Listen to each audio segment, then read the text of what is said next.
जय हिंद। नमस्कार साथियों, स्वागत है अपने चैनल PWL में। आज की इस वीडियो में आरआरबी एनटीपीसी 2026 का मोस्ट इम्पोर्टेंट क्वेश्चन लाया हूं, जो आपके एग्ज़ाम चल रहे हैं उसके बेसिस पर यह प्रश्न तैयार किए गए हैं। आइए बिना समय बर्बाद किए हुए पहले क्वेश्चन की शुरुआत करते हैं। यदि अभी तक चैनल को सब्सक्राइब नहीं किए हैं तो चैनल को सब्सक्राइब कर लीजिएगा। तो यहाँ पर फर्स्ट क्वेश्चन पूछा जा रहा है कि दीन ए इलाही धर्म की स्थापना किसके द्वारा किया गया था। तो यह किया गया था दीन ए इलाही, यह किया गया था अकबर के द्वारा। ऑप्शन सी जो है यहाँ पर करेक्ट आंसर हो जाएगा। क्वेश्चन नंबर 2 है कि इलाहाबाद की संधि यानी कि जो 1765 में हुआ था, यह किसके बीच में हुआ था। देखिए, इलाहाबाद की संधि जो है यह 1765 में हुआ था। यह हुआ था अंग्रेज और शाह आलम द्वितीय के बीच जो है इलाहाबाद की संधि हुआ था। ऑप्शन डी जो है करेक्ट आंसर हो जाएगा। क्वेश्चन नंबर 3 है कि चौरी चौरा कांड यह किस आंदोलन से जुड़ा हुआ था। देखिए, चौरी चौरा कांड जो है यह हुआ था 4 फरवरी 1922 को, और भारत छोड़ो 1942 को तो हुआ था, लेकिन यहाँ पर आपसे पूछा गया कि चौरी चौरा कांड यह किस आंदोलन से जुड़ा हुआ था। तो यह था असहयोग आंदोलन। ऑप्शन सी जो है यहाँ पर करेक्ट आंसर हो जाएगा। क्वेश्चन नंबर 4 है कि भारतीय संविधान के किस आर्टिकल में उपाधियों का अंत है। देखिए, उपाधियों का अंत जो है यह है आपको आर्टिकल 18 में। ऑप्शन बी जो है करेक्ट आंसर हो जाएगा। यहाँ पर नेक्स्ट क्वेश्चन की बात करते हैं। क्वेश्चन नंबर 5 है कि विद्युत धारा की दिशा किस की दिशा के विपरीत होती है। तो विद्युत धारा की दिशा जो है यह इलेक्ट्रॉन की दिशा के विपरीत होता है। जो इलेक्ट्रॉन की खोज जे थॉमसन के द्वारा किया गया था, तो यह भी याद रखिएगा। ऑप्शन सी जो है करेक्ट आंसर हो जाएगा। क्वेश्चन नंबर 6 है कि पौधों में नाइट्रोजन स्थिरीकरण का कार्य कौन करता है। तो यह करता है राइजोबियम जीवाणु, जो नाइट्रोजन का स्थिरीकरण करता है। ऑप्शन डी जो है करेक्ट आंसर हो जाएगा। यह सारा का सारा आपके लिए इम्पोर्टेंट क्वेश्चन है, तो आप लोग ध्यान दीजिएगा। आपको लास्ट में यह PDF भी प्रोवाइड करूंगा, तो पूरी वीडियो देखिएगा क्योंकि काफ़ी ज़्यादा इम्पोर्टेंट क्वेश्चन है। क्वेश्चन नंबर 7 है कि आपसे यहाँ पर मैथ का प्रश्न है कि 5 क्रमागत यानी कि 5 लगातार सम संख्या का योग जो है यहाँ पर 3720 है। देखिए, यहाँ पर आपको बताना है, आपको 5 लगातार सम होना चाहिए, और 5 लगातार यहाँ पर जैसे में हो गया 2 हो गया, 4 हो गया, यहाँ पर 6 हो गया, 8 हो गया, यहाँ पर 10 हो गया। तो इसका योग दिया गया है, यानी कि इसको भाग दे दीजिए। यहाँ पर जो निकलेगा वहाँ पर आपको ये बताया जा रहा है कि तीसरी सबसे बड़ी सम संख्या आपको यहाँ पर और सबसे बड़ी सम संख्या का योग बताना है। तो यहाँ पर जैसे ही सॉल्व करोगे तो यहाँ पर आपका आ जाएगा 1492, जो ऑप्शन बी जो है करेक्ट आंसर हो जाएगा। काफ़ी आसान है, आप लोग जो है बना सकते हैं। क्वेश्चन नंबर 8 है कि दिल्ली सल्तनत का सबसे विस्तार किसके शासनकाल में देखा गया। तो यह देखा गया मोहम्मद बिन तुगलक के समय जो है दिल्ली सल्तनत का विकास ज़्यादा हुआ था। ऑप्शन डी जो है करेक्ट आंसर हो जाएगा। क्वेश्चन नंबर 9 है कि निम्न में से कौन लोदी वंश का संस्थापक था। देखिए, लोदी वंश का संस्थापक था बहलोल लोदी, जो यहाँ पर ऑप्शन ए जो है करेक्ट आंसर हो जाएगा। क्वेश्चन नंबर 10 है कि सियाचिन हिमनद क्षेत्र इनमें से किस क्षेत्र में स्थित है। तो सियाचिन हिमनद जो है यह आता है काराकोरम पर्वतमाला, जो ऑप्शन डी जो है यहाँ पर करेक्ट आंसर हो जाएगा। क्वेश्चन नंबर 11 की बात करते हैं कि बांग्लादेश में प्रवेश करने के बाद यहाँ पर कौन सी नदी को निचले मार्ग में यमुना नदी के रूप में जाना जाता है। तो यह होता है ब्रह्मपुत्र नदी। ब्रह्मपुत्र नदी को बांग्लादेश में यमुना के नाम से जाना जाता है। ऑप्शन सी जो है करेक्ट आंसर हो जाएगा। क्वेश्चन नंबर 12 है कि बंधन बैंक की स्थापना किस वर्ष में हुई थी? देखिए, यहाँ पर बंधन बैंक की स्थापना जो है यह किया गया था सन 2015 में। ऑप्शन ए जो है करेक्ट आंसर हो जाएगा। क्वेश्चन नंबर 13 है कि किस विटामिन की कमी से स्कर्वी होता है? देखिए, स्कर्वी होता है विटामिन सी की कमी से, जो यहाँ पर आपका करेक्ट आंसर हो जाएगा। विटामिन ए की कमी से रतौंधी होता है और विटामिन डी की कमी से कैल्सीफेरॉल होता है। तो यहाँ पर नेक्स्ट क्वेश्चन की बात करते हैं। क्वेश्चन नंबर 14 है कि टाटा टाटा WPL यानी कि ओमेन प्रीमियर लीग 2025 में किस खिलाड़ी को मोस्ट वैल्यूएबल खिलाड़ी का खिताब मिला? तो यह था आपको neatly Sciver Brunt. Option D जो है करेक्ट आंसर हो जाएगा। क्वेश्चन नंबर 15 है, आपसे मैथ का प्रश्न पूछा जा रहा है कि एक बेईमान दुकानदार दावा करता है कि वह 20 रुपये केजी के कैरेमल वाला सेंधा नमक 17 रुपये केजी बेचता है, लेकिन वह 1134 ग्राम के बजाय 567 ग्राम ही तौलता है, तो उसका लाभ प्रतिशत क्या हो जाएगा? देखिए, आपको यहाँ पर जो है 20 रुपये केजी आपको कैरेमल जो आपको 17 रुपये प्रति केजी यहाँ पर बेच रहा है। तो यहाँ पर आपसे पूछा जा रहा है कि यहाँ पर आपको दिया गया है कि 567 ग्राम ही तौलता है, यानी कि आपका कैरेमल 567 ग्राम ही तो हुआ, जो यहाँ पर आपको बताया जा रहा है। लेकिन वह 1134 ग्राम के बजाय, यानी कि 1134 ग्राम का वह जो है सेलिंग प्राइस यानी कि वह बेचता है। तो यहाँ पर आपको काट का जो है यहाँ पर आपको गुना कर लेना है। तो यहाँ पर जो डिफरेंट आएगा, यानी कि जो कैरेमल और यहाँ पर बिक्रेमल, तो यहाँ पर आपको पता चल जाएगा कि 100 का सामान 170 में बिका, तो यहाँ पर आपको 70 का लाभ हुआ। तो यहाँ पर आपको ऑप्शन ए जो है करेक्ट आंसर हो जाएगा। तो यहाँ पर क्वेश्चन नंबर 17 का आंसर आपको जो है यहाँ पर निम्न से कौन रासायनिक परिवर्तन का उदाहरण है, यह आप लोग HW में बताइए। यह क्वेश्चन आपके नाम मैं छोड़ रहा हूँ। यहाँ पर आगे की ओर देखते हैं क्वेश्चन नंबर 18 कि भारत का पूर्वी तटीय मैदान किस राज्य में तक फैला हुआ है? तो यह फैला हुआ है पश्चिम बंगाल से लेकर तमिलनाडु तक। ऑप्शन डी जो है करेक्ट आंसर हो जाएगा। क्वेश्चन नंबर 19 है कि निम्न में से कौन हर्षवर्धन के शासनकाल में आया था? हर्षवर्धन के शासनकाल में आया था हेनसोंग। ऑप्शन बी जो है यहाँ पर करेक्ट आंसर हो जाएगा। क्वेश्चन नंबर 20 है कि पुलकेशिन प्रथम पुलकेशिन द्वितीय नामक शासक यह किस वंश से संबंधित थे? तो यह संबंधित है चालुक्य वंश से। ऑप्शन डी जो है करेक्ट आंसर हो जाएगा। आप लोग वीडियो को लाइक और चैनल को सब्सक्राइब करते चलिएगा दोस्तों।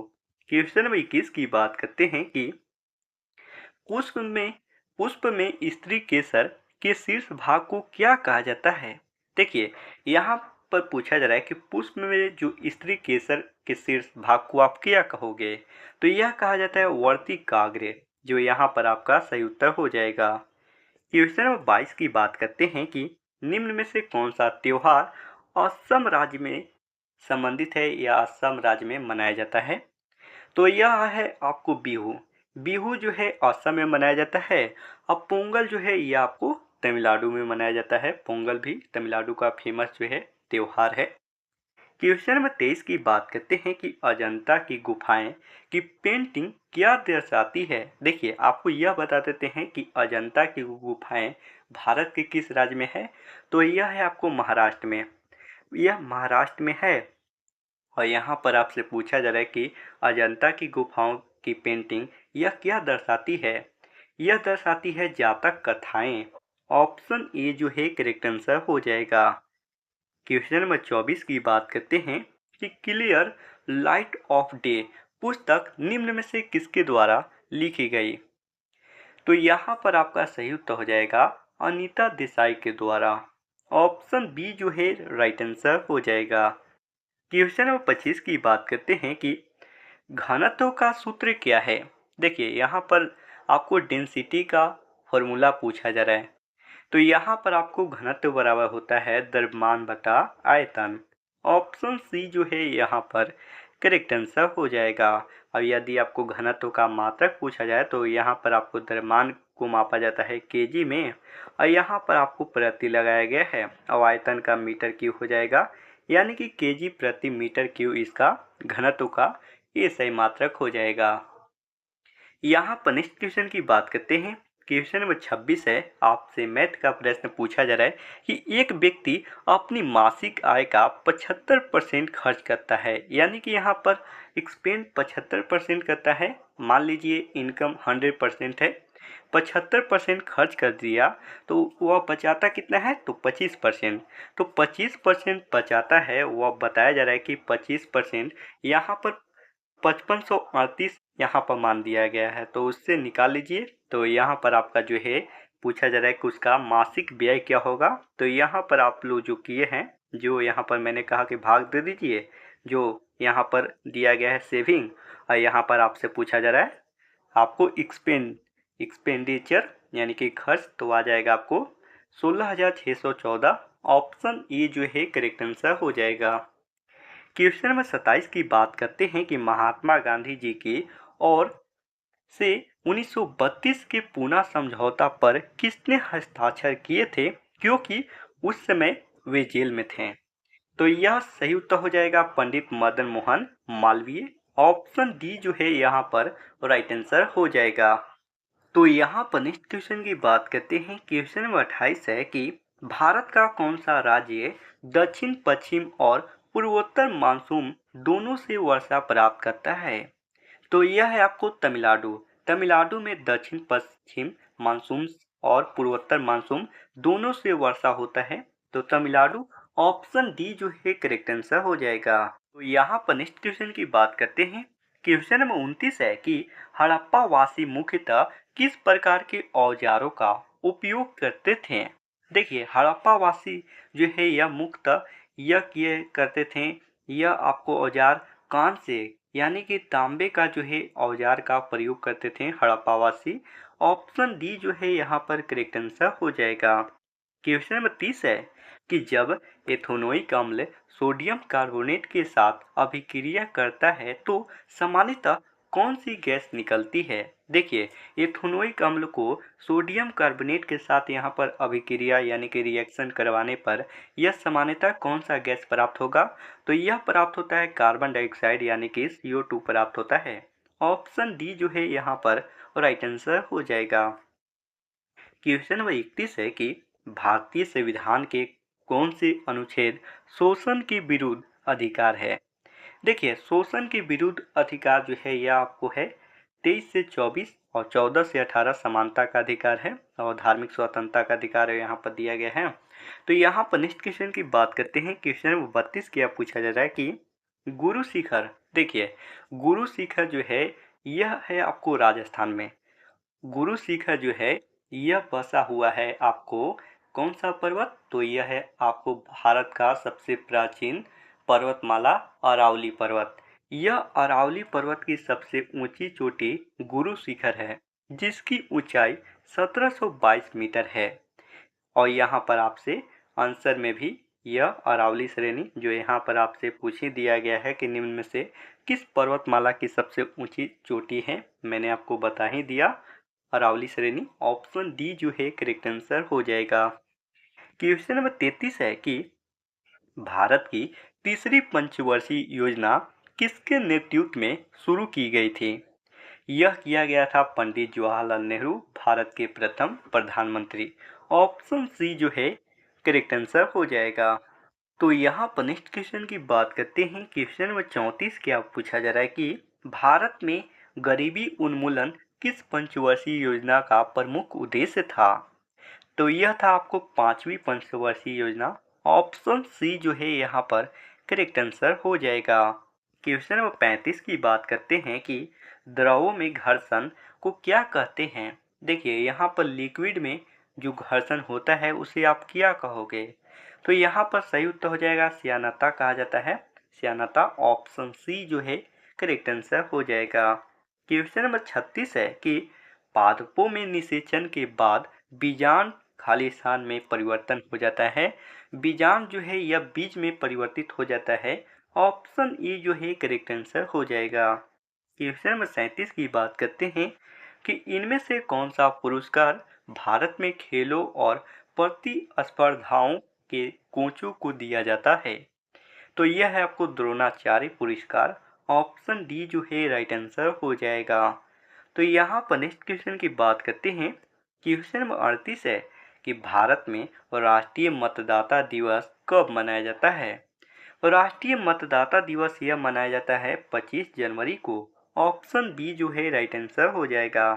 क्वेश्चन नंबर 39 की बात करते हैं कि नवंबर 2025 में 20 देशों के समूह G20 की 20वीं बैठक कहाँ आयोजित हुई थी। तो यह हुआ था जोहान्सबर्ग। ऑप्शन ए जो है करेक्ट आंसर हो जाएगा।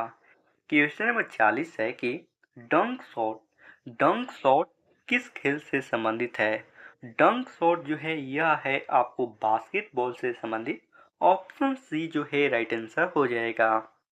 क्वेश्चन नंबर 41 आपसे मैथ का प्रश्न पूछा गया है कि प्रखर और रिया ने मिलकर व्यवसाय जो है शुरू करते हैं और यह जो है 56,700 रुपया निवेश कर देते हैं, उसमें पूंजी के रूप में लगा देते हैं और वर्ष के अंत में 5400 रुपया का इन दोनों का लाभ हुआ है, एक का नहीं, यह दोनों का लाभ हुआ। तो यहाँ पर आपसे जो कुल लाभ यहाँ पर जो हुआ कि यहाँ पर प्रखर का था और यहाँ पर प्रखर ने निवेश कितना किया था यह आपसे पूछा जा रहा है। देखिए यहाँ पर आप लोग लाभ निकाल लेते हैं, यहाँ पर 2 का लाभ, तो यहाँ पर आपको प्रॉफिट हुआ 1 का 1400 प्रखर का और यहाँ पर रिया का हुआ आपको जो बच गया 5400 में 1400 प्रखर का लाभ हुआ, तो बाकी बचा यहाँ पर रिया का लाभ हुआ। अब इसका जो है रेशियो निकालोगे तो 7:20 हो गया। तो यहाँ पर आपको जो दिया गया है यही दोनों का तो मान दिया गया है कि 56,700 रुपये पूंजी लगाएं, तो यह जो है 27 का मान हो गया 5600, तो 1 का मान कितना हो जाएगा, तो यहाँ पर आप लोग को निकाल लेना है और यहाँ पर प्रखर का हिस्सा जो है 14,700। काफ़ी सिंपल तरीक़ों से आंसर आ जाएगा। तो यहाँ पर नेक्स्ट क्वेश्चन है, क्वेश्चन नंबर 42 है कि सिस्टम सेटिंग बदलने के लिए कौन सा keyboard shortcut Windows 11 OS setting मेनू ओपन करता है। तो यह करता है विंडोज कुंजी प्लस आई। ऑप्शन सी जो है राइट आंसर हो जाएगा। क्वेश्चन नंबर 43 है कि निम्न में से कौन सा लोकगीत के रूप में महाभारत की कहानियाँ पर आधारित है। तो यह है आपको पंडवानी। ऑप्शन डी जो है राइट आंसर हो जाएगा। क्वेश्चन नंबर 44 है कि भारतीय संविधान के 42वें संविधान संशोधन सामान्यतः किस नाम से जाना जाता है। यह जाना जाता है लघु संसद। ऑप्शन सी जो है करेक्ट आंसर हो जाएगा। आज का लास्ट प्रश्न की बात करते हैं। क्वेश्चन नंबर 45 है कि वर्ष 1908 का अलीपुर बम कांड किस भारतीय क्रांतिकारी से संबंधित था। यह था अरविंदो घोष। ऑप्शन सी जो है करेक्ट आंसर हो जाएगा। आप सभी जरूर बताइएगा टोटल 45 में से कितना स्कोर किया, कितना आप लोग सही किया। और आप लोग को यह पीडीएफ आपको टेलीग्राम चैनल पर मिल जाएगा जिसका लिंक आपको डिस्क्रिप्शन बॉक्स में दे दिया गया है। यह अभी तुरंत आपको यह पीडीएफ अपलोड करवा दिया जाएगा और आप लोग वीडियो को लाइक और शेयर और चैनल को सब्सक्राइब जरूर कर लीजिएगा। इसी तरह से आपको मोस्ट इम्पोर्टेंट सीरीज जो एनटीपीसी एग्ज़ाम के लिए बहुत ही ज़्यादा इम्पोर्टेंट है। बाकी वीडियो को शेयर करिएगा। मिलते हैं नेक्स्ट वीडियो में, तब तक के लिए जय हिंद जय भारत।